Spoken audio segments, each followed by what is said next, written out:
வாஷஹது அன்ன முஹம்மதன் அப்துஹு வரசூலுஹு அம்மாபாத். கண்ணியத்திற்குரிய எல்லாம் வல்ல அல்லாஹு ஜல்ல ஷானஹு தஆலாவின் நல்லடியார்களே, நம்முடைய வாழ்க்கையில் ஒருவருக்கொருவர் வாக்குறுதி அளிக்கிறோம், ஒப்பந்தங்களை செய்து கொள்கிறோம். இந்த வகையில் பைஅத் என்கிற பெயரில் சில உறுதிமொழிகளையும் நாம் எடுக்கிறோம். இந்த பைஅத் என்கிற இந்த சொல்லை வைத்து நம்ம சமுதாயத்தில் உள்ள மக்கள் மிக அதிகமாக ஏமாற்றப்படுகிறார்கள். அதனால் இந்த பைஅத் என்றால் என்ன? பைஅத் என்று சொன்னால் நம்மை விட மேலான ஒருவரிடம் சென்று, மேலானவர் என்றால் ஒரு மத குருவாக இருக்கலாம், அல்லது ஒரு கட்சி தலைவராக இருக்கலாம், ஒரு சங்கமாக இருக்கலாம், ஒரு இயக்கமாக இருக்கலாம். நமக்கு மேலே இருப்பதாக யாரை பற்றி நினைக்கிறோமோ அவர்களிடம் சென்று உங்கள் சொல்லுக்கு நான் கட்டுப்படுறோம், இதுக்கு பேர் தான் பையத்துங்கிறது. சமமாக செய்து கொள்வது ஒப்பந்தம். நான் இதை கொடுக்குறேன், நீ அதை கொடுன்னு சொன்னால் அதுக்கு பேர் ஒப்பந்தம்னு சொல்லுவாங்க. பையத்து என்று சொன்னால் நம்மை விட மேலே உள்ள ஒரு ஆள்கிட்ட போய் நீங்கள் சொல்கிறத நான் கேட்குறேன், உங்களுக்கு கட்டுப்படுறேன், உங்களுக்கு விசுவாசமாக இருக்கிறேன், இந்த மாதிரி செய்து கொள்வதுக்கு பேர் தான் பையத்து என்று சொல்வார்கள். இந்த பையத்து என்கிறதை வைத்து அதிகமான பேர் என்ன செய்கிறாங்கன்னு கேட்டால், சில மத குருமார்கள்ட்ட, சில இயக்கங்களில், சில தலைவர்கள்ட்ட போய் பையத் செஞ்சிருவாங்க. செஞ்ச பிறகு அவர்கள் என்ன சொன்னாலும் நம்ம கேட்கறது மார்க்க கடமை. ஏன்னா பையத்து என்ற வார்த்தை அரபியில் போட்ட காரணத்தினால இது மார்க்கத்துடைய கட்டாய கடமை. பையத்தை நிறைவேற்றி தான் ஆக வேண்டும், இல்லைன்னா பயங்கரமான ஒரு கேள்வி அல்லாட்ட வரும் என்கிற மாதிரி எல்லாம் ஒரு தோற்றத்தை ஏற்படுத்தி தங்களுக்கு கீழே உள்ள மக்களை தக்க வைத்துக் கொள்வதற்காக இந்த பையத்துங்கிற வார்த்தையை என்ன செய்கிறாங்க, பெரும்பாலும் பயன்படுத்துகிறார்கள். இந்த பையத்தை பொறுத்த வரைக்கும் நபிகள் நாயகம் ஸல்லல்லாஹு அலைஹி வஸல்லம் அவரிடத்தில் சஹாபாக்கள்லாம் பையத் செஞ்சுருக்கிறாங்க பல சந்தர்ப்பங்களில்.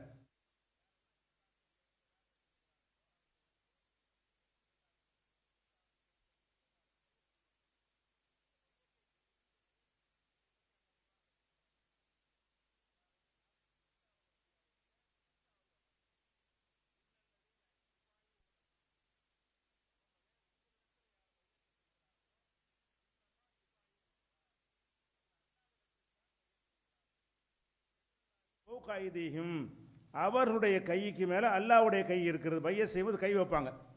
உங்கள் சொல்லை நான் கட்டுப்படுகிறேன் என்று அவருடைய வலது கையில் நம்முடைய வலது கையை வைத்து என்ன செய்கிறது, அது பையத்துங்கிறது. அதை தான் அல்லாஹ் சொல்கிறான்னு கேட்டால், உண்மையில் அல்லாஹ்வுடைய கை தான் அது. எதுல்லாஹி ஃபௌக ஐதீஹிம், அவங்க கைக்கு மேலே ரசூலுல்லாஹ்வுடைய கை இல்லை, அல்லாஹ்வுடைய கை தான் இருக்கிறது. ஃபமன் நக்கஸ, யார் இந்த பையத்தை முறிக்கிறானோ, ஃபஇன்னமா யன்குஸு அலா நஃப்ஸிஹி, அவன் தனக்கு எதிராகவே முறித்து கொள்கிறான். ஒமன் அவுஃபா பிமா ஆஹத் அலைஹுல்லா, யார் அல்லாஹ்விடத்தில் செய்த இந்த உடன்படிக்கையை நிறைவேற்றி கொள்கிறானோ, ஃபஸயூத்திஹி அஜ்ரன் அலீமா, அவனுக்கு மகத்தான கூலியை அல்லாஹ் கொடுப்பான். இது இந்த வசனம். இந்த வசனத்தை வைத்துக்கொண்டு என்ன செய்வாங்கன்னு கேட்டால், பையத்துங்கிறது அல்லாஹ்ட்ட கொடுக்குற மாதிரி பையத். ஒருத்தர்கிட்ட பையத்து செய்தோம் என்று சொன்னால் அல்லாஹ்விடத்தில் செய்த ஒரு அந்தஸ்தில் அது வருகிறது. அதை முறிக்கக்கூடாது. முறித்தால் பயங்கரமான குற்றம், அல்லாஹ்வுக்கு செய்கிற ஒரு பாவம் என்கிற மாதிரியான கருத்தை எல்லாம் இந்த ஒரு வசனத்தை வைத்து தான் அதிகமான பேர் என்ன செய்கிறாங்க, ஏமாற்றி வருகிறார்கள். ஆனால் இந்த வசனத்தில் சொல்ல விஷயம் என்னன்னு கேட்டிங்கன்னா, இது நபிகள் நாயகத்துக்கு மட்டுமே சொன்ன சிறப்பான ஒரு வார்த்தை. அந்த வாசகம் எப்படி வருது, யாரிடத்தில் பையத்து செஞ்சாலும் அல்லாட்ட பையத் செஞ்சவர்கள் அப்படின்னு இங்கே வரல. இன்னல்லதீன யுபாயி உனக்க, உன்னிடத்தில் முகமதே, உன்னிடத்தில் யார் பையத்து செய்கிறார்களோ, இன்னமா யுபாயி உனல்லாஹ், அவர்கள் அல்லாஹ்விடத்தில் தான் செய்கிறார்கள். ஏன்னு கேட்டால், முகமது ஸல்லல்லாஹு அலைஹி வஸல்லம் அவங்கள்ட்ட பையத்து செஞ்சது அப்துல்லாவுடைய மகன் என்பதற்காக யாரும் செய்கிறதில்லை. எதற்கு போய் செய்கிறாங்க, அல்லாஹ்வுடைய தூதர்னு தான் செய்கிறாங்க. ஏன் அவங்கள்ட்ட பையத்து செய்கிறோம் என்றால், அவர் சொந்தமாக எதுவும் சொல்ல போகிறதில்லை. அவர் எது சொன்னாலும் அல்லாஹ்வுடைய செய்தியை தான் சொல்ல போகிறார். அதனால் அவரிடத்தில் செய்கிற பையத்து அல்லாஹ்ட்ட செய்கிற மாதிரி தான் அது பொருந்தும். என்னிடத்தில் உங்கள்கிட்ட மற்றவர்கிட்ட செய்கிற பையத்தெல்லாம் நம்ம அல்லாஹ்வின் பிரதிநிதியா, அல்லாஹ்வால் அனுப்பப்பட்டவர்களா? நம்ம வசதிக்கு தகுந்த விஷயங்களுக்கு பையத்து செய்து கொள்கிறார்கள். ஆனால் இதில் அல்லாஹ் சொல்வது என்ன சொல்கிறான்னு கேட்டால், உம்மிடத்தில் பையத்து செய்பவர்கள் அல்லாஹ்விடம்தான் பையத்து செய்கிறார்கள், ஒரு விஷயம். ரெண்டாவது, உம்முடைய கை தான் அவங்க கை மேலே இருக்குது, உண்மையில் அல்லாஹ்வுடைய கை இருக்குது. ரசூல் ஸல்லல்லாஹு அலைஹி வஸல்லம் அவர்கள் ஒரு சஹாபி கையில் வச்சு என்ன செய்கிறாங்க, பையத்து செய்கிறாங்கன்னு சொன்னால் உண்மையில் கண்ணுக்கு தெரிய ரசூல்லாவுடைய கை தான். அல்லாஹ் என்ன சொல்கிறான்னு கேட்டால் அது என் கை தான், நான் தூதரை அனுப்பின காரணத்தினால அது என் கை தான் அவங்க கை மேலே இருக்கிறது என்கிற அளவுக்கு எல்லாம் முக்கியத்துவம் கொடுக்குறான். அப்போ இது ஒருவருடைய தூதராக அனுப்பப்பட்டவர்கிட்ட செய்கிற பையத்து அனுப்புகிறவர்கிட்ட செஞ்ச பையத்தாக தான் ஆகும். உலகத்திலும் விளங்கி வச்சுருக்கிறோம். ஒரு இந்தியாவுடைய ஒரு தூதரை வெளிநாட்டுக்கு அனுப்பிட்டாங்க. அவரிடத்தில் என்ன செய்கிறாங்க, பையத்து செய்கிறார்கள் என்று சொன்னால், உறுதிமொழி கொடுக்குறாங்கன்னு சொன்னால் இந்திய அரசாங்கத்தில் கொடுக்குறாங்கன்னு அர்த்தம். ஏன்னா அவர் தூதராக இந்திய அரசாங்கம் அனுப்பியிருக்கிறது. ஒரு அமெரிக்க அரசாங்கத்திலிருந்து இங்கே ஒரு தூதர் வர்றார். அந்த தூதரிடத்தில் இங்கே உள்ள பிரதமர் உடன்படிக்கை எடுத்தால் யார்கிட்ட எடுக்கிறாரு, தூதர்கிட்ட எடுக்கிறாரு, அமெரிக்காவிட்ட தான் எடுக்கிறார். அமெரிக்க அரசாங்கம் தான் அவர் இங்கே அனுப்பி இருக்கிறது. அப்போ யார் ஒரு தூதராக அனுப்புகிறார்களோ அந்த தூதரிடத்தில் செய்கிற எல்லா உடன்படிக்கைகளுமே அனுப்புகிற ஆள்கிட்ட செஞ்ச உடன்படிக்கையாகத்தான் உலகத்தை நம்ம புரிஞ்சு வச்சிருக்கிறோம். அதே மாதிரி தான் நபிகள் நாயகம் ஸல்லல்லாஹு அலைஹி வஸல்லம் அவங்கள்ட்ட பையத்து செய்கிறது என்பது அவங்கள்ட்ட செஞ்சது அல்ல. அவங்க யார், அப்துல்லாவுடைய மகன், இறை தூதர் ஆகி இருக்காட்டு அவங்களுக்கு நமக்கு என்ன ஒன்றுமே கிடையாது. அல்லாஹ் அவங்களை ரசூல் என்று ஆக்கி இருக்காவிட்டால் அவங்களுக்கு நமக்கு என்ன சம்பந்தம் இருக்குது, ஒரு சம்பந்தமே இல்லை. அப்போ அல்லாஹ் அவங்களை தூதர் என்று என்னுடைய தூதர் என்று நியமித்த காரணத்தினால்தான் அவங்கள்ட்ட போய் என்ன செய்கிறாங்க, சஹாபாக்கள்லாம் உடன்படிக்கை செய்கிறாங்க. அதுக்கு தான் அல்லாஹ் என்ன செய்கிறான்னு கேட்டால், நீங்கள் ரசூல்கிட்ட செய்கிற பையத்து அல்லாவிடத்தில் செய்கிற பையத்துங்கிறான். இது ரசூல்லாவுக்கு மட்டும்தான் என்பது அந்த வசனத்திலே தெளிவாக இருக்கிறது. அந்த வசனத்தை நீங்கள் படித்து பார்த்தீர்களேயானால் அல்லாஹ் உன்னிடத்தில் பைய செய்தவர்கள் அல்லாவிடத்தில் பைய செய்தார்கள்ங்கிற வார்த்தையில் இருந்த உன்னிடம் என்று யாரை குறிக்கிறது, ரசூல்லாவை தான் குறிக்கிறது. உங்கள்கிட்ட ஒவ்வொரு ஆள்கிட்டையும் செய்கிற பையத்தெல்லாம் அல்லாவிடத்தில் செய்கிற பையத்தின் ஆகுமா? இவங்கெல்லாம் வஹி தொடர்புல உள்ளவர்களா? நீங்கள் யாரை பெரியார்கள், மகான்கள், தலைவர்கள் நினைக்கிறீர்களோ அவங்களுக்கு அல்லாட்டிருந்து செய்தி வருதா? அல்லாஹ் அவங்களை நியமிச்சானா? ஒரு இயக்கத்தின் தலைவராக, ஒரு ஜமாத்தின் தலைவராக, ஒரு மத குருவாக அல்லாஹ் நியமித்து வச்சான்? இல்லை, அவங்கள ஆகிக்கொண்டார்கள். அப்படி இருக்கும் பொழுது அதில் செய்கிற பையத்து அல்லாட்ட செய்கிற பையத்தின் ஆகுமான்னு ஆகாது.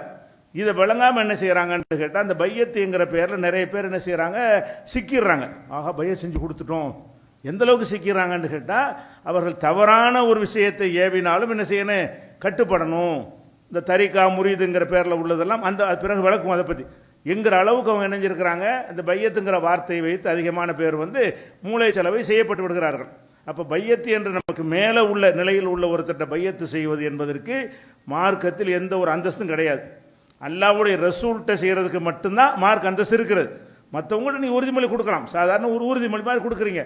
அவர் சரியாக நடந்தார்னா கேட்டு நடந்துட்டு போங்க, சரியாக நடக்கலைன்னா தூக்கி எரிஞ்சிட்டு போயிடணும், அவ்வளோதானே தவிர பையத்து என்பது அல்லாஹ்விட்ட செஞ்சுட்டோன்னு ஒரு பில்டப் கொடுக்குறாங்கல்ல, அதுக்கு இடமே கிடையாது. இதை நம்ம விளங்கிக்கிறணும். இது அல்லாஹ் கூட என்ன செய்கிறான்டா, ரசூலுல்லாஹ் காலத்தில் நடந்த சில பையத்துகளை சொல்லி காட்டுகிறான், குர்ஆனில் சொல்லி காட்டுகிறான்.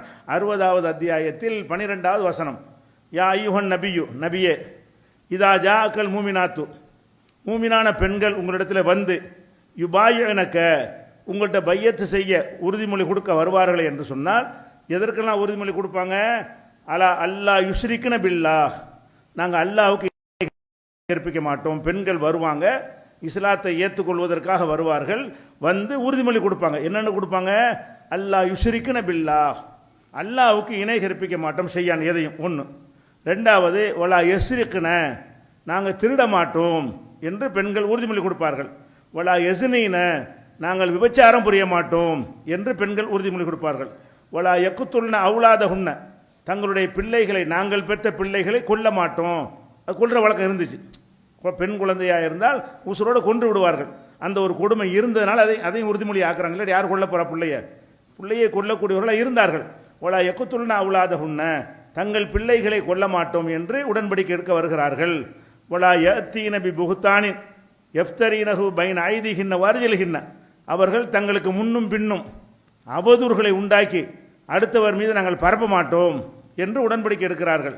வலா யாசீனக ஃபி மஅரூஃபின், நல்ல விஷயங்களில் நபியே உங்களுக்கு நாங்கள் மாறு செய்ய மாட்டோம். இதையெல்லாம் சொல்லி உங்களிடத்தில் பையத் செய்ய வருவார்களேயானால் ஃபபாயிஉஹுன்ன, நபியே நீங்கள் அவங்கள்ட்ட பையத்து செய்யுங்கள். வஸ்தக்ஃபிர் லஹுன் அல்லாஹ், அவங்களுக்காக அல்லாஹ்விடத்தில் போய் என்ன செய்யுங்க, பாவ மன்னிப்பு தேடுங்கள், அல்லாஹ் மன்னிக்கக்கூடியவனாக இருக்கிறான் என்று இந்த 60வது அத்தியாயத்தில் 12வது வசனத்தில் அல்லாஹ் சொல்கிறான். அப்போ ரசூல்லாட்ட இஸ்லாத்தை ஏற்றுக்கொள்வதாக வந்தால், இப்போ நம்ம ஒரு ஜமாத்தை ஒரு இஸ்லாத்தை ஏற்றுக்கொள்றா வர்றாரு, அவர்கிட்ட நம்ம என்ன சொல்லுவோம்? வெறும் லா இலாஹ இல்லல்லாஹ் முஹம்மது ரசூலுல்லாஹ் தான். ஆனால் ரசூல்லாட்ட போய் பையத் செய்வதா அது பத்தாது. ரசூல் ஸல்லல்லாஹு அலைஹி வஸல்லம் போய் நேராக சந்திச்சு சொன்னால் லா இலாஹ அல்லாஹ்வை தவிர யாரையும் இணை கற்பிக்க மாட்டோம்னு சொல்லணும், உங்கள் சொல்லை மீற மாட்டோம்னு சொல்லணும். என்னென்ன தீமைகள்லாம் அந்த சமூகத்தில் இருக்கிறது அதையெல்லாம் சுட்டி காட்டி இதையெல்லாம் செய்ய மாட்டோம்னு சொல்லணும். இப்படி தான் பையத் எடுத்திருக்கிறார்கள் ரசூல் ஸல்லல்லாஹு அலைஹி காலத்தில். அப்போ இந்த மாதிரியான பையத்துகளுக்கெல்லாம் கூட மற்றவங்க சொந்தம் கொண்டாடுறாங்க. எப்படி ஒவ்வொரு வணக்க வழிபாடுகளையெல்லாம் அவர் சொல்கிறபடி தான் நடத்தணும், அவர் இனிமேல் தஹஜ்ஜத்தை நான் விடமாட்டேன், இஷாவுக்கு பிறகு 4 ரக்காத்துல விடமாட்டேன்னு இவர்கிட்ட எதுக்கு செய்யணும்? இவர் யாருன்னு? இவரும் ஒரு அடிமை. அதெல்லாம் விடமாட்டோம்னு அல்லாட்ட செய்யணும். எவன் நம்ம கட்டளை இட்டிருக்கிறானோ அவன்கிட்ட செய்யணும். அவனுடைய தூதர் உலகத்தில் இருந்தாங்கன்னா தூதர்கிட்ட செய்வோம். தூதர் இல்லை என்று சொன்னால் நாமளே அல்லாட்ட துவா செஞ்சு பைய செஞ்சுக்கிற வேண்டியதான். இறைவா நான் உனக்கு பயந்து இதெல்லாம் செய்வேன். அப்போ இறைவனுக்கு செய்ய வேண்டிய காரியங்களுக்கெல்லாம் இந்த மனிதர்கள் என்ன செய்கிறாங்கன்னா பையத்து வாங்குறார்கள். இன்னொன்று இந்த தஸ்பீகை நான் விடமாட்டேன், இந்த திக்கரை தொடர்ந்து செய்வேன். இது எதுக்கு விட்டு போய் சொல்லணும்? எந்த தஸ்பீகை செய்வதாக இருந்தாலும் திக்கர் செய்வதாக இருந்தாலும் அல்லாஹ்வுடைய ரசூல் கற்றுத்தந்தால் நம்ம செஞ்சுட்டு போகிறோம். அதையெல்லாம் விடாமல் செய்வேன்ங்கிற மாதிரியெல்லாம் பையத்து வாங்குகிறார்கள் அந்த ஆன்மீக குருமார்கள்ங்கிற பெயரில். இந்த மாதிரியான பையத்துகளை ரசூல் ஸல்லல்லாஹு அலைஹி வஸல்லம் காலத்துக்கு பிறகு அபூபக்கர் சித்திக் இந்த உம்மத்தில் சிறந்தவர்கள் அவங்கள்ட்ட யாராவது செஞ்சாங்களா? அபூபக்கர் அவர்கிட்ட போய் இஸ்லாத்தை ஏற்றுக்கிறோன்னு சொல்லும் பொழுது அஷ்ஹது அல்லா இலாஹ இல்லல்லாஹ் அஷ்ஹது அன்ன முஹம்மது ரசூலுல்லாஹ் சரியாக போச்சு, அவ்வளவுதான். அதுக்கப்புறம் நாங்கள் தொழுவோம், நோன்பு வைப்போம், ஜக்காத்து கொடுப்போம், உங்கள் கட்டளைக்கு மாறு செய்ய மாட்டோம், இதெல்லாம் சொன்னது கிடையாது. ஏன்னு கேட்டால் இது இறை தூதருக்கு மாத்திரமே உள்ள பிரத்யேகமான அதிகாரம். இந்த விஷயத்தை எல்லாம் சொல்லி காட்டுறான். அதே மாதிரி இந்த பையத் ரசூல் ஸல்லல்லாஹு அலைஹி வஸல்லம் வாங்கும் பொழுது சஹாபாக்கள் என்ன செய்வாங்கன்னா, நீங்கள் எல்லாத்துக்கும் நான் கட்டுப்படுவோம் அப்படிங்கிற வார்த்தையை சொல்லும்போது ரசூல் ஸல்லல்லாஹு அலைஹி வஸல்லம் ஃபலக்கனனி ஒரு ஜரீர் இப்னு அப்துல்லா சொல்கிறாங்க, ரசூல் ஸல்லல்லாஹு அலைஹி வஸல்லம் போய் நான் என்ன செஞ்சேன்னு கேட்டால் பாயத்து நபிய ஸல்லல்லாஹு அலைஹி வஸல்லம் அல சமி ஒத்தா, நீங்கள் என்ன சொன்னாலும் கேட்பேன், நீங்கள் என்ன சொன்னாலும் கட்டுப்படுவேன் என்று ரசூல்லாட்ட உடன்படிக்கை எடுக்கிறார். யாரு? ஜரீர் இப்னு அப்துல்லாங்கிறவர் ரசூல்லாட்ட போய் நீங்கள் சொல்வதை நான் கேட்டு நடப்பேன். ரசூல்லா தலையாட்டல. ஏன்? இந்த உடன்படிக்கை எடுக்கிறவன் மனுஷன் யாராக இருந்தாலும் மனிதர்கள் சொன்னபடி நடக்க முடியாமல் போயிடும். இப்போதைக்கு எது சொன்னாலும் கேட்பாம்பாங்க, அதுக்கப்புறம் சில விஷயங்களை கேட்காம போயிடுவாங்க. அப்போ ரசூல் ஸல்லல்லாஹு அலைஹி வஸல்லம் என்ன செய்கிறாங்கன்னா ஃபலக்கனனி எனக்கு திருத்தி தந்தார்கள். இவர் நீங்கள் என்ன சொன்னாலும் கேட்பேன்னு பையத்துக்கு எடுக்கிறாரு. ரசூல்லா திருத்தி தர்றாங்க. ஃபீ மஸ்ததாத்து என்னால் இயன்ற வரைக்கும் நீங்கள் சொன்னதையெல்லாம் கேட்பேன், சிலது கேட்காம கூட போயிடுவேன், இயன்ற வரைக்கும் சேர்த்து சொல்லுங்கிறாங்க. அவர் முழுசாக கட்டுப்படுவேங்கிறாரு. ரசூல்லா திருத்தி கொடுக்குறாங்க. எப்படி? எனக்கு திருத்தி தந்தார்கள். லக்கனனி புகாரில் 7204வது ஹதீஸில் இது இருக்கிறது. இப்போ லக்கனனி எனக்கு ரசூல் ஸல்லல்லாஹு அலைஹி வஸல்லம் திருத்தி தந்தார்கள். என்ன திருத்தி தந்தார்கள்? உன்னால் இயன்ற அளவுக்குன்னு சேர்த்து சொல்லு. அப்போ அல்லாஹ்வுடைய தூதர்கிட்ட கொடுக்குற பையத்து கூட எப்படி தான் சொல்லணும்? அல்லாஹ்வுடைய தூதர் எல்லாம் நாங்கள் செய்வோம், இயன்ற அளவுக்கு செய்வோம். மனிதனுங்கிற முறையில் எங்களை அறியாமல் சில தப்பு நான் செஞ்சிருவோம். அதனால் அது உடைந்து விடக்கூடாது என்பதற்காக வேண்டி அல்லாஹ்வுடைய ரசூல்ட்டை இப்படி தான் செய்யணும் என்பது தான் பையத்துடைய சட்டம். அப்போ இதே மாதிரி தான் பையத்து ரில்வான் என்ற ரசூல்லா ஒரு பையத்து எடுத்தார்கள். எந்த பையத்து ரில்வான்னா என்ன? ரசூல் ஸல்லல்லாஹு அலைஹி வஸல்லம் ஹஜ்ஜுக்காக உம்ராவுக்காக போகிறாங்க, தடுக்கிறாங்க. ரசூல் ஸல்லல்லாஹு அலைஹி வஸல்லம் மக்காவுக்கு போகும் பொழுது ஹுதைபியாங்கிற இடத்துல வச்சு அவங்க ஹுதைபியா உடன்படிக்கை கேள்விப்பட்டிருப்பீங்க, அவங்க தடுக்கிறாங்க. மக்காக்கா வரக்கூடாது, வந்தால் சண்டை சச்சரவு ஏற்படும், நாங்கள் விடமாட்டோம் அப்படிங்கிறாங்க. அப்போ ரசூல் என்ன செய்கிறாங்கன்னா, அவங்க பிறந்த மண்ணில் ஊர் லோகத்தை எல்லாரும் வர்றான், எங்கள் ஊர் எங்கள் மண், நாங்கள் வரத்தான் செய்வோம் அப்படிங்கிறாங்க. அப்போ ரசூல் ஸல்லல்லாஹு அலைஹி வஸல்லம் உம்ராவுக்கும் நாங்கள் போனார்கள். ஏனால் என்ன நடக்கும்? அவர்கள் சும்மா இருந்துட்டா உம்ரா செஞ்சுட்டு வந்துடுவாங்க. அவங்க தடுக்க நினைத்தார்களே ஆனால் அப்போ 2 பேரும் கைகலப்பு ஏற்படும், தகராறு ஏற்படும், சண்டை ஏற்படும், போரா கூட அது மாறிவிடும். அப்படிங்கிறதுனால என்ன செய்கிறாங்கன்னா, 2 பக்கத்துலேயும் முருகல் நிலை ஏற்பட்ட பிறகு பேச்சுவார்த்தை நடத்தி அவங்க சில ஒப்பந்தம் பண்ணுறாங்க. என்ன ஒப்பந்தம்? இந்த வருஷம் போயிருங்க, அடுத்த வருஷம் நீங்கள் என்ன செய்யலாம், நம்ம இங்கே வாங்க, நாங்கள் அனுமதிக்கிறோம், அது வரைக்கும் நமக்குள்ள சில அக்ரிமெண்ட் போட்டுக்கிறோம், சில விதிகள்லாம் போட்டு என்ன செய்கிறாங்க, எழுதுறாங்க. ரசூல் ஸல்லல்லாஹு அலைஹி வஸல்லம் கேட்டு திரும்பி போயிடுறாங்க. அந்த சம்பவத்துக்கு முன்னாடி அந்த ஹுதைபியாவில் போன உடனே உஸ்மான் ரலியல்லாஹு அன்ஹு அவர்களை அங்கே அனுப்புகிறாங்க, நிலவரத்தை பார்த்துட்டு வர்றதுக்காக வேண்டி. நம்ம உம்ராவுக்கு வந்துட்டோம், திடீர்னு நுழைஞ்சிடக்கூடாது, அங்கே உள்ள நிலவரங்கள் எப்படி இருக்கிறது என்பதெல்லாம் அறிந்து வருவதற்காக வேண்டி உஸ்மான் ரலியல்லாஹு அன்ஹு அனுப்புகிறாங்க. உஸ்மான் அவர்களை அந்த மக்கள் ரொம்ப மதிப்பாங்க.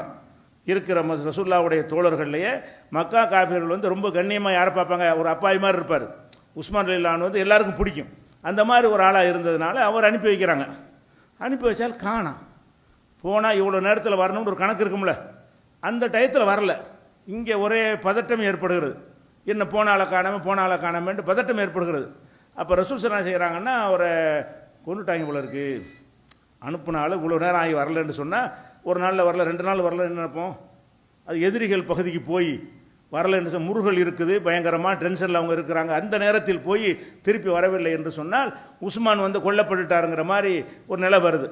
அப்போ ரசூல் என்ன செய்கிறாங்கன்னா, அப்படி நடந்திருக்கும் என்று சொன்னால் கடைசி சொட்டு ரத்தம் சிந்துற வரைக்கும் நம்ம போராடி ஆகணும், யாரெல்லாம் அது தயாராக இருக்கிறீங்க என்று ரசூல் ஸல்லல்லாஹு அலைஹி வஸல்லம் அவர்கள் எல்லாரும் என்கிட்ட உறுதிமொழி தாங்க. அது ஒரு பையத், அது பையத் ரில்வான், அதாவது அல்லாஹ்வுடைய திருப்தியை பெற்ற பையத்துன்னு என்ன செய்கிறது, அந்த அதுக்கு சொல்லப்படுகிறது.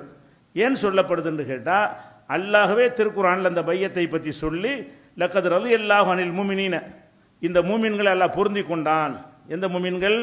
இது வாயு உனக்கு தகுத்த ஷஜரா, அந்த மரத்தடியில் உம்மிடத்தில் பையத் செஞ்சார்களே அவர்களை அல்லாஹ் பொருந்தி கொண்டான். மரத்தடியில் செஞ்சாங்கல்ல, அதுக்கு பேர் தான் பையத் ரில்வான்கிறது. பொருந்தி கொண்டான்ங்கிற வார்த்தை வர்றதுனால தான் பொருந்தி கொண்ட பையத்துன்னு அதுக்கு பேர். ரலியல்லாஹுன்னு வருதுல்ல, அதுலேருந்து வந்தால் ரில்வான்கிறது, பையத் ரில்வான் என்று சொல்கிறாங்க. அப்போ இந்த மாதிரியான ஒரு பையத்தை ரசூலுல்லாஹ்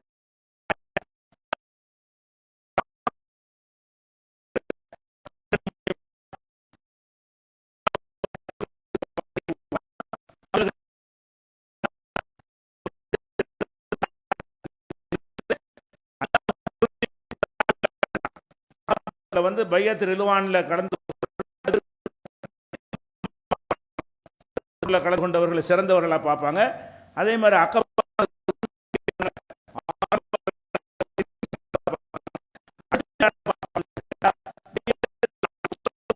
இருந்தவங்க கடைசி வரைக்கும் நிற்போம்.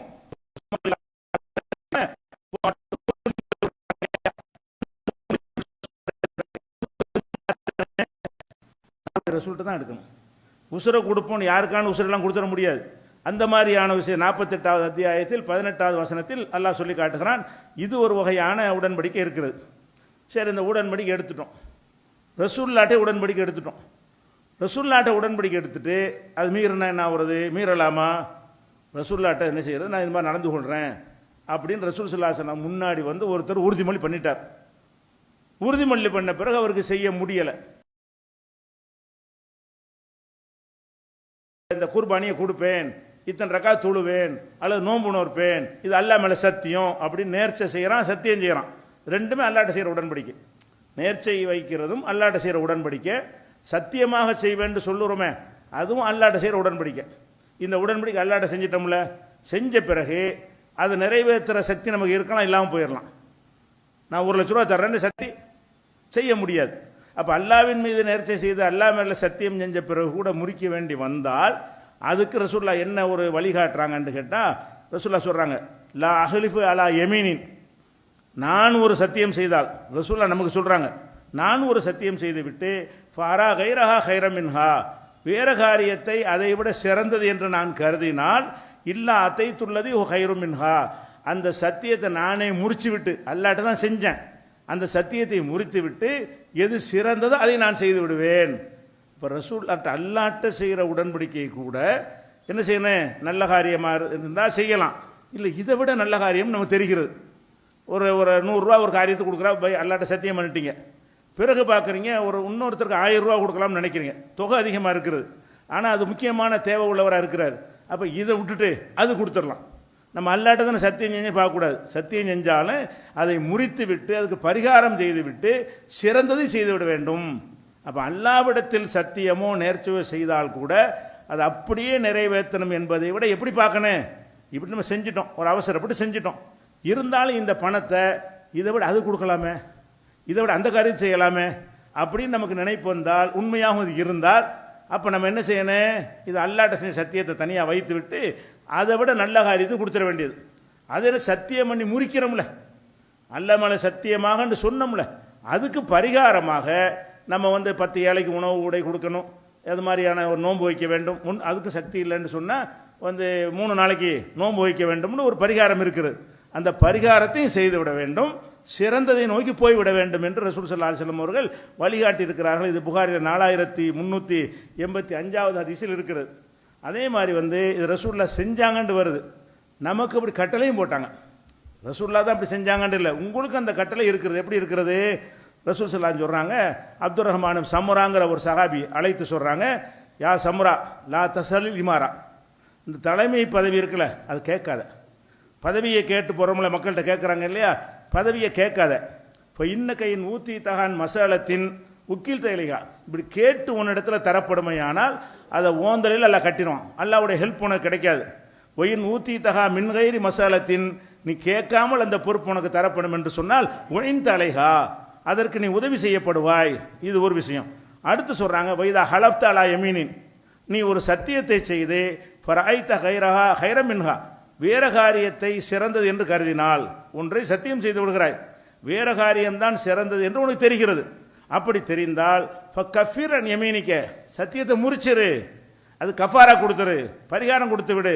வாத்தில்லதி ஹைர், எது நல்லதோ அதை செஞ்சிரு, இதை விட சிறந்தது நினைக்கிறீங்கள அதை செஞ்சிருங்கிறாங்க. இது புகாரில் 6622வது ஹதீஸில் இப்படியான ஒரு கட்டளை ரசூல்லா போடுறாங்க. அப்போ நம்ம ஒரு இயக்கத்திலோ ஒரு சங்கத்திலோ ஒரு தலைவர்கிட்டையோ ஒரு மத குருட்டையோ ஒரு நிறுவனத்திலையோ, நீங்கள் உங்களுக்கு மேலாண்டா எல்லாம் வரும்ல, நீங்கள் ஒரு இடத்துல பணியாற்றுறீங்க, உங்களுக்கும் ஒரு அக்ரிமெண்ட் இருக்கும். அது மாதிரியான ஒரு உடன்படிக்கை செய்துட்டோம் என்று சொன்னால், உடன்படிக்கை செஞ்சு தான் ஆவணமான்னு கேட்டால் அது சரியான்னு பார்த்துக்கிட்டே இருக்கணும். செஞ்ச உடன்படிக்கை சரிதானா, இது மார்க்கத்தில் உள்ளது தானா, இல்லை மார்க்கத்தில் இல்லாத ஒரு விஷயத்துக்கு நம்ம அழைக்கிறாங்களே, தப்பான காரியம் செய்ய நம்ம தூண்டுகிறார்களே, அப்படி தெரிய வந்தால் அங்கே கட்டுப்படுதல் கிடையாது. இதுக்கு நான் ஆள் இல்லை, நான் அந்த உடன்படிக்கை முறிச்சு, இதுக்கு கஃபாராலாம் கிடையாது. அல்லாட்ட செய்கிறதுக்கு தான் சத்தியத்துக்கு கஃபாரா இருக்குது. இது சாதாரண முடிச்சுட்டு போயிட வேண்டியதான். அப்போ நாங்கள் பையத்து செய்து விட்டோம், உறுதிமொழி கொடுத்து விட்டோம், அதை மீறினால் பாவம் வரும் என்பதெல்லாம் சும்மா பொய்யாக நம்மளை ஏமாத்திற்கு சொல்லப்படுகிறது. அல்லாட்ட செய்கிறதை தவிர யாரிடத்தில் கொடுக்குற உடன்படிக்கையாக இருந்தாலும் சரி, அதுக்கு மார்க்க ரீதியான ஒரு வணக்க அந்தஸ்து வராது. வணக்கம்ங்கிற ஒரு தகுதிக்கு அது வரவே வராது.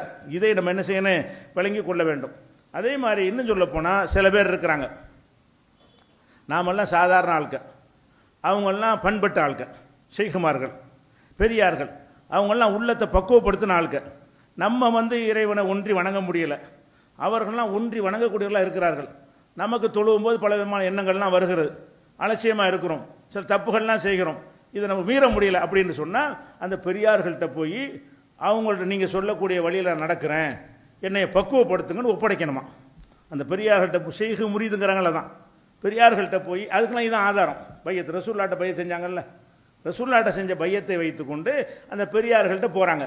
போய் நாங்கள் அவங்க சொல்ல கேட்டு நடக்கிறோம். எந்த அளவுக்குன்னு கேட்டால், அவர் வெளிப்படையாக தப்புன்னு தெரிகிற காரியத்தை சொன்னாலும் நீங்கள் செய்யணும். அவருக்கு அல்லாஹ் ஒரு சிறந்த ஒரு நோக்கத்துக்கு செஞ்சிருப்பார், உங்களுக்கு விளங்காது என்றெல்லாம் மூளைச்செலவு செஞ்சு அந்த ஷேகுமார்கள் அந்த பெரியார்கள் சொன்னால் அப்படியே கேட்க வேண்டும். எதுக்காக கேட்க வேண்டும், நம்ம உள்ளத்தை அவர்கள் பக்குவப்படுத்துவார்கள். நம்ம உள்ளத்தில் கெட்ட எண்ணம் வருதுல்ல, அது கெட்ட எண்ணம் வர்றதுனால சில காரியங்கள் செய்ய மாட்டேங்கிறோம். தொழுகையில் அலட்சியமாக இருக்கிறோம், கெட்ட எண்ணம் வந்துருச்சுன்னு அர்த்தம். சினிமா பார்க்குறோம், கெட்ட எண்ணம் வந்துருச்சுன்னு அர்த்தம். மார்க்கம் தடை செஞ்ச காரியங்கள் நம்ம செய்கிறோம், நம்ம உள்ளம் பக்குவப்படலைன்னு அர்த்தம். அப்போ இந்த உள்ளம் பக்குவப்படவில்லை என்று சொன்னால் அதுக்கு வழி என்ன என்றால் பெரியார்களை பிடிக்க வேண்டும். அவர்கள் நம்ம உள்ளத்தை பக்குவப்படுத்தி சரியான பாதைக்கு கொண்டு போயிடுவார்கள்ங்கிறதுக்கு தான் இந்த பையத்துன்னு போய் ஷேகு முரீதுன்னெலாம் உண்டாயிருக்கல, அதுக்கு தான் உண்டாயிருக்கிறது. ரசூல் ஸல்லல்லாஹு அலைஹி வஸல்லம் நமக்கு என்ன சொல்லி தர்றாங்க, ஒரு மனுஷனுடைய உள்ளத்தை இன்னொரு மனுஷன் பக்குவப்படுத்த இயலுமா? இயலவே இயலாது. என் உள்ளம் இருக்கிறது, என் உள்ளம் சரியில்லைன்னு நீங்கள் உள்ள நுழைஞ்சி நீங்கள் கரெக்ட் பண்ண இயலுமா? முடியாது. அல்லாஹ்வுடைய ரசூலுக்கே முடியாது. ரசூலுல்லாஹி ஸல்லல்லாஹு அலைஹி வஸல்லம் அவங்களையே அவங்க பெரிய தகப்பனார் அபூ தாலிப், அவர் ரொம்ப இஸ்லாத்துக்கு உதவியாக இருந்தார், ஏற்றுக்கிறல, சப்போர்ட்டாக இருந்தார். அவர்கிட்ட ரசூலுல்லாஹ் போய் எவ்வளோ எடுத்து சொல்கிறாங்க, மாட்டேன்ட்டார். கடைசி வரைக்கும் குஃபுரில் மௌத்தா போயிட்டார். அப்போ ரசூலுல்லாஹ் அந்த உள்ளதை பக்குவப்படுத்த இயல்ல. ரசூல் ஸல்லல்லாஹு அலைஹி வஸல்லம் அல்லாஹ்வுடைய தூதராக இருக்கிறாங்க, தூதராக இருந்து கூட தன்னுடைய பெரிய தகப்பனாருக்காக எடுத்து சொல்கிறாங்க. சக்ராத்து ஹாலில் கூட போய் சொல்கிறாங்க, மரணத்தை நெருங்கி அந்த நேரத்தில் கூட சொல்கிறாங்க. முடியாதுன்ட்டார். ஏன் அப்பம்பாட்டம் வழியில் நான் மௌத்தாகிறேன். அவ்வளோ இத்தனைக்கு இஸ்லாத்தை வெறுத்தவர் கிடையாது, அவர் ஏற்றுக்கொள்ளலையே தவிர ரசூலுல்லாஹ்வை அவங்க கை வைக்காமல் இருந்தது காரணமே இவர் தான். இவர் வலுவான ஒரு தலைவராக இருக்கான்னு பயந்துட்டு அவ்வளோ சப்போர்ட்டாக இருந்தார். அலி அவங்களுடைய தகப்பனார். அப்போ அபூ தாலிபுக்கு போய் ரசூல் ஸல்லல்லாஹு அலைஹி வஸல்லம் போய் என்ன செய்கிறாங்க, இதெல்லாம் சொல்லும்போது மாட்டேன்ட்டார். ரொம்ப கவலைப்படுறாங்க, யாரோ இஸ்லாத்துக்கு வந்துட்டாங்க, நம்மளை கொள்ள வந்தவங்க வெட்ட வந்தவங்கலாம் வந்துட்டாங்க, நமக்கு இவ்வளோ சப்போர்ட்டாக இருந்த இவர் வரமாட்டேங்கிறாரே என்று ரசூல் ஸல்லல்லாஹு அலைஹி வஸல்லம் கவலைப்படும் போது ஒரு வசனம் இறங்குறது, இன்னக்கலா தஹ்தி மன் அஹ்பப்த, நீ விரும்பிய ஆட்கள்லாம் உனக்கு நேர் வழி காட்ட முடியாது. வலாக்கின்னல்லாஹ யஹ்தி மய்யஷா, அல்லாஹ் நாடியவர்களுக்கு வழிகாட்டுவான். உன் கையிலையா இருக்கு. அப்போ ரசூலுல்லாஹ்வுக்கு மனித உள்ளங்களில் புகுந்து அந்த கருத்தை கொண்டு போய் சேர்ப்பதற்கு அதிகாரம் கிடையாது, சொல்லுவது தான். இன் அல ருசுல் இல்லல் பலாகுல் முபீன், ரசூல்மார்களுடைய வேலை வந்து தெளிவாக எடுத்து சொல்றது மட்டும்தான். எடுத்து சொல்லுவாங்க, எந்த உள்ளத்துக்கு போகணும் என்பது அவன் முடிவு பண்ணுவான். இந்த உள்ளத்துக்குலாம் போய் சேர்த்துடலாம்னு சொல்லி முடியுமான்னா முடியவே முடியாது. அப்போ ரசூல் ஸல்லல்லாஹு அலைஹி வஸல்லம் அவர்களை வந்து உள்ளங்களை பக்குவப்படுத்தக்கூடியவர்களாக இருக்கலன்னு மார்க் நமக்கு சொல்லித் தருகிறது. அவங்க பெரிய தகப்பனார் கூட ஆக்க முடியலன்னு சொல்லித்தரப்படுகிறது. இவங்க என்ன செய்கிறாங்க, நாங்கள் கெட்ட உள்ளங்களெல்லாம் சரி பண்ணுவோம், அந்த ஷேக் நீங்கள் பார்த்தாலே போதும், அவர் கையை தொட்டாலே போதும், அவர் சொல்கிற திக்ர்களை நீங்கள் சொன்னாலே போதும், உங்கள் உள்ள அப்படி பயங்கரமாக பக்குவமாக அல்லாட்ட முறையிட்டு தான் பக்குவப்படுத்தி கொள்ள வேண்டும். உங்கள்ட்ட பக்குவம் அடையலையா, அழுதல் துவாசிங்க, எல்லாம் எனக்கு குழப்பம் வந்து கொண்டே இருக்கிறது, ஷைத்தான் என்னை கெடுத்துக்கிட்டே இருக்கிறான், நீ தான் என் உள்ளத்தை சரி பண்ணு, டைரக்ட் தொடர்பு அல்லாஹ்வுடைய ரசூல் ஏற்படுத்தி தந்திருக்கும் பொழுது நம்ம எதுக்கு இந்த புரோக்கர் இதுக்கு போகணும்? இவர் பக்குவப்பட்டவர் என்பதற்கு ஆதாரம் மட்டும் இருக்குதா? அவரே தாடி பெருசாக இருக்குது, ஜுப்பா வச்சு அவதான் தெரியுது, அவர் நல்லவர்னு உங்களுக்கு எப்படி தெரியும்? ஒரு மனுஷன் வந்து அல்லாஹ்வுடைய அன்பையும் நெருக்கத்தையும் பெற்றவர், உங்களுக்கு பக்குவத்தை சொல்லி தர்றாருல, அவர் பக்குவப்பட்டாருங்கிறதுக்கு என்ன ஆதாரம்? நீங்களாம் நினைக்கிறீங்க. உள்ள கவனித்து பார்த்தீங்கன்னு சொன்னால் உங்களை விட அவர் பக்குவப்படாமல் இருப்பார், உங்களை விட பெரிய பணத்தாசை பிடித்தவராக இருப்பார். ஏன் அவர் சாப்பிட்ற பணக்காரன் வீட்டில் போய் சாப்பிடுவார், ஏழை வீட்டுக்கு போக மாட்டார், அவர் ஷேக்.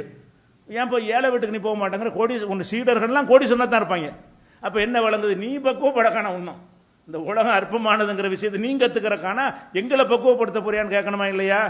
அப்போ இந்த மாதிரியான விஷயத்தை எல்லாம் இஸ்லாம் வந்து தகர்த்தெறி, இது பையத்தான் இதுக்கு அடிப்படை, எல்லாத்துக்கும் அடிப்படை என்ன, இந்த பையத்துங்கிற ஒரு சொல்லை வைத்து கொண்டு தான் செய்கிறார்கள்.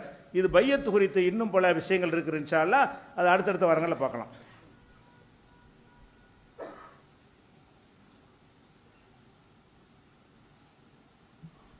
அன்பிற்குரிய சகோதரர்களே, கடந்த 2 வாரங்களுக்கு முன்னால் ஐக்கிய நாடுகள் சபையில் பல பிரிவுகள் வைத்திருக்கிறார்கள். அதில் ஒரு பிரிவு என்னன்னு சொன்னால், உலகத்தில் வந்து எந்த நாட்டில் மக்கள் நல்லா சந்தோஷமாக இருக்கிறாங்க, மகிழ்ச்சியாக இருக்கிறாங்க என்பதை ஆய்வு செய்வதற்காக ஐக்கிய நாடு சபையில் ஒரு பிரிவு இருக்கிறது. பல பிரிவு, குழந்தைகள் விஷயத்துக்கு, பெண்கள் விஷயத்துக்குன்னு பல பிரிவு வச்சுருக்கிறாங்க ஐநாவில்.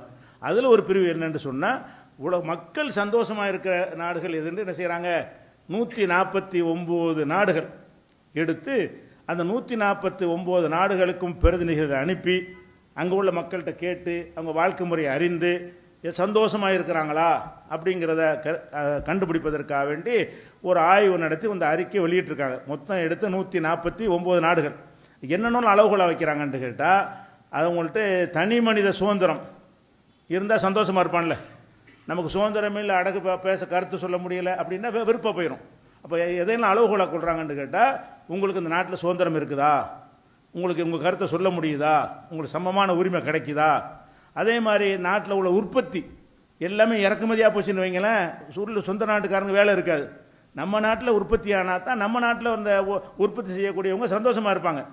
அந்த மாதிரி உள்நாட்டு உற்பத்தி வந்து அந்த மக்களுக்கு போதுமான அளவுக்கு இருக்கிறதா, வேலை வாய்ப்பெல்லாம் இருக்கிறதா, சமமாக நடத்தப்படுகிறார்களான்னு சொல்லி பல விஷயங்களை வைத்து இந்த ஆய்வை நடத்துவாங்க. அந்த ஆய்வை நடத்தும்போது என்ன கணக்கு வருதுன்னு கேட்டால், 149 நாடுகளில் கணக்கு எடுக்கிறாங்க. இந்தியா வந்து 139 இடத்துல இருக்குது, முதல் இடத்துல இல்லை. நாங்கள் வல்லரசு, நாங்கள் நாட்டை எங்கே மேலே கொண்டு போயிட்டாங்கிறாங்க. மக்கள் சந்தோஷமாக இல்லாத நாடு என்றால் இந்த இந்தியா சந்தோஷமாக இருக்கிற நாடுகள் பட்டியலில் வரவே இல்லை. இது 139 149 நாட்டில் 10க்கு மேலே இருக்குது. 1வது இடத்துல வரல. 2 ஐரோப்பாவில் உள்ள 9 நாடுகள் வந்து ஃபர்ஸ்ட் இடத்துல வருகிறது. ஐரோப்பா கண்டத்தில் உள்ள 9 நாடுகள் வந்து முதல் இடத்துல வந்து நிற்கிறது. அங்கெல்லாம் என்ன செய்கிறாங்கன்னா, நாங்கள் சந்தோஷமாக இருக்கிறோம், எங்களுக்கு எந்த கவலையும் இல்லை, வேலை வாய்ப்பு இருக்கிறது, அந்த அடக்குமுறை கிடையாது, சிறுபான்மை பெருமை நசுக்கிறது கிடையாது, எல்லாருமே இந்த மாதிரி நாங்கள் மகிழ்ச்சியாக இருக்கிறோம்னு மகிழ்ச்சியை வெளிப்படுத்தக்கூடிய ஒரு நாடுகள் பட்டியலில் எது வருது? இந்தியா ஆக கீழே போய் நிற்கிது. 139. இந்தியாவுக்கு மேலே தான் உலகத்தில் உள்ள பங்களாதேஷ், பாகிஸ்தானு, இவங்க எல்லாத்தையும் விட பயம் காட்டுறாங்கல்ல, அந்த நாடுகள்லாம் எங்கேயும் இருக்குது. சைனா இதை விட அதிகமான மக்கள் தொகை கொண்ட நாடு. அங்கே தான் அடக்குமுறை கூடன்னு நினச்சிக்கிட்டு இருக்கிறோம். அடக்குமுறை ஜாஸ்தியாக இருக்கிற நாடுன்னு சைனாவுக்கு பேர் இருக்கல. அவன் 84 இருக்கிறான். அவனாச்சும் என்ன செய்கிறான், சந்தோஷமாக இருக்கிற நாடுகள் பட்டியலில் அவன் 84வது இடத்துல இருக்கிறான். அங்கே தான் கொடுமை செய்கிறான், அவன் அநியாயம் பண்ணுறான்னு பேசி கொண்டிருக்கிறோம். கருத்து சுதந்திரம் இல்லைங்கிறோம். அந்த நாட்டு மக்கள்கிட்ட கேட்கும் பொழுது மகிழ்ச்சியாக இருக்கிற கணக்கு பார்த்தீங்கன்னா, லிஸ்ட் எடுத்தீங்கன்னா, அவனுக்கு கிடைச்ச 84வது இடம் 100க்கு முன்னாடி ஓடி போயிட்டான். இவன் கடைசிக்கு வந்திருக்கான், 139க்கு வந்துட்டான். அவனு 10 தான். அடுத்த வருஷம் எடுக்கும்போது கடைசி எடுத்து கூட வந்துடலாம். ஏன் அவங்க செய்கிறது பார்த்து அந்த கோயம்புத்தூர் நடந்தால் பார்த்தீங்க எப்படி சந்தோஷமாக இருப்பான். ஒருத்தன் ஒரு மாநிலத்தின் முதல்வர் பிரச்சாரம் பண்ண வர்றாங்கிறதுக்காக வேண்டி அவன் கடைகள்லாம் அடைக்க சொல்கிறாங்க. அடைக்காத கடைகள் கல்வெட்டு எறிகிறாங்க. இது எலெக்ஷன் டைம், ஒரு காபந்து அரசு பவர்ஃபுல் இல்லாத ஒரு அரசாங்கம் இருக்கக்கூடிய நேரத்தில் கூட இவ்வளோ பெரிய அராஜக வெறியாட்டம் போட்டாங்கன்னா எப்படி சந்தோஷமாக இருப்பாங்க மக்கள்? நமக்கே தெரியுது சந்தோஷமாக இருக்க முடியாது. இந்த நாட்டில் வந்து இந்த ஆள்பவர்கள் வந்து மக்களை வெறுப்புலையும் ஒரு அதிருப்திலையும் வைத்துக் கொண்டிருக்கிறார்கள். இந்த தேர்தலில் ஜெயிக்கிறலாம் மிஷினை வச்சு தான், அதில் சந்தேகமே கிடையாது. மக்கள் கருத்தை கேட்டிங்கன்னா இவ்வளவு சந்தோஷம் இல்லாமல் இருக்கிற ஒரு நாட்டில் வந்து இவங்க ஜெயிக்க இயலுமா? இவன் சொல்கிறான் உலகத்திலே சந்தோஷம் இல்லாமல் மகிழ்ச்சி இல்லாத மக்கள் இருக்கிற இடத்துல நம்ம நிற்கிறோம். அதை கடைசியிலேருந்து பார்த்தா 10வது இடத்துல நிற்கிறோம். லாஸ்ட் கீழே இருந்து பார்த்தா சந்தோஷமாக இருக்க கவலையாக இருக்கிற நாடுகள்னு பார்த்தீங்கன்னா 10வது இடத்துல வந்து நிற்கிறோம். சந்தோஷத்தை பார்த்தீங்கன்னா 139 இடத்துக்கு போயிடுறோம். நமக்கு மேலே 138 நல்லா பரவாயில்லாமல் இருக்கிறான். அதை விட 137 கூட நல்லா இருக்கிறான். அப்போ பல நாடுகளை கம்பேர் பண்ணி பார்க்கும் பொழுது எந்த ஒரு மகிழ்ச்சியுமே இல்லை. எதனால? நீங்கள் ஊபியில் பாருங்கள், குஜராத்தில் பாருங்கள், மேற்கு வங்கத்தில் பாருங்கள், எல்லா விதமான தில்லு முழுகலும் செய்து ஒட்டுமொத்த மக்களும் வெறுக்கக்கூடிய ஒரு நாடாக இந்த நாடு மாறிக்கொண்டே இருக்கிறது. இன்னும் அதில் பாலத்துக்கு விழுந்துருச்சுன்னு சொன்னால் மீட்க முடியாது. அது ஒரு தகவலுக்காக வேண்டிய நம்ம நாடு வந்து வளர்ச்சியை நோக்கி போய் கொண்டிருக்கிறது. இந்த பில்டப்லாம் இருக்குதே, நீ சொல்லிக்கிட்டு இருக்க வேண்டியதுதான். மக்கள் அப்படி இல்லை. மக்கள் நல்லா கவனிக்கணும். இதில் வந்து நாம் சிறுபான்மை, நம்ம கருத்தை வச்சு அவன் முடிவு எடுக்கலை. நம்ம கருத்தை மட்டும் வச்சு எடுத்தான்னு சொன்னால் இவ்வளோ முடிவு வந்திருக்காது. பெரும்பான்மை மக்கள் சொன்ன வச்சு தான் எடுப்பான். நம்ம மகிழ்ச்சி இல்லைன்னு சொல்லுவோம், 20% சொல்லிடுவோம், 80% நல்லா இருக்குன்னு சொல்லியிருக்கணும்ல. அப்படின்னு தான் எங்கே போயிடுவானே, அதை வச்சு தான் கணக்கு எடுப்பான். பெரும்பான்மை மக்கள் தான் சொல்கிறாங்க, நம்ம தான் மகிழ்ச்சியாக இல்லைன்னு பார்த்தா பெரும்பான்மை மக்களே மகிழ்ச்சியாக இல்லைங்கிறாங்க. அப்போ இந்த அளவுக்கு மோசம் ஐநாவுடைய புள்ளி விவரம் காட்டுகிற காரணத்தினால நாடு அதல பாதாளத்தை நோக்கி போய் கொண்டிருக்கிறது. எங்கே போய் முடியுமோ? ஒரு விவசாயி ஒரு பிரச்சனை பத்தாது. உலகத்தில் எந்த ஒரு நாட்டிலையாச்சும் கிட்டத்தட்ட 6 மாதமாக ரோட்டில் நின்று போராடிக்கிட்டு இருக்கிறாங்க.